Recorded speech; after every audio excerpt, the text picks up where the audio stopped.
আসসালামু আলাইকুম রহমতুল্লাহি আবরাকাতু। আলহামদুলিল্লাহ ওসসালাতু ওয়াসসালামু আলা রাসূলিল্লাহ বাদ।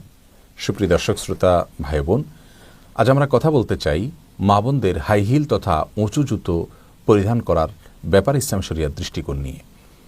আমরা জানি ইসলামী ফিকহের একটি মূলনীতি হলো আল আসলু ফিল আশিয়া ই আল ইবাহা, অর্থাৎ মানুষের সাধারণ জীবনাচারের ক্ষেত্রে ইসলামী শরিয়ার দৃষ্টিকোণ হলো মানুষের জন্য সব কিছুই ইসলাম অনুমোদন করেছে, বৈধতা দিয়েছে, যতক্ষণ পর্যন্ত সে বিষয়ে কোনো প্রকার নিষেধাজ্ঞা কোনো হাদিস দ্বারায় প্রমাণিত না হবে।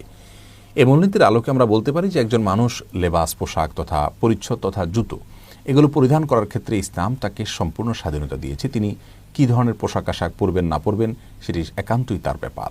শুধুমাত্র তাকে লক্ষ্য রাখতে হবে তার সে পোশাক আশাক পরিধান করার ক্ষেত্রে, জুতো পরিধান করার ক্ষেত্রে ইসলামী শরিয়ার কোনো নিষেধাজ্ঞা যেন লঙ্ঘন না হয়, কোনো মূলনীতির বরখেলাপ যেন না হয়।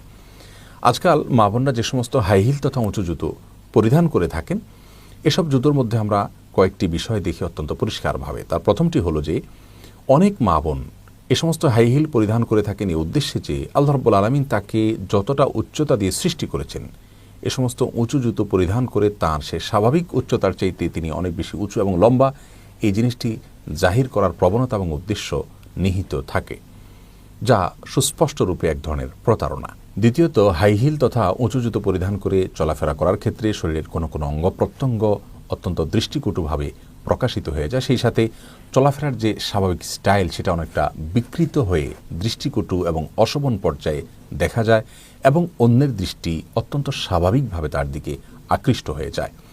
আল্লাহ রাব্বুল আলামিন কোরআনে কারীমের সূরা নূর ইরশাদ করেছেন, ওয়ালা ইয়াদরিবনা বিআরজুলিহিন্না লিউলামা মা ইউখফিনা মিন জিনাতিহিন্না। মেয়েরা যেন এমনভাবে চলাফেরা না করেন যেভাবে চলাফেরা করার কারণে তাদের পা তারা সজোরে পদাঘাত করেন এবং যার ফলে তাদের সৌন্দর্য প্রকাশিত হয়ে যায়। এভাবে যেন চলাফেরা না করেন। হাই হিল জুতো পরিধান করে চলাফেরা করলে এই আয়াতের অনেকটাই লঙ্ঘন হয়ে যায়।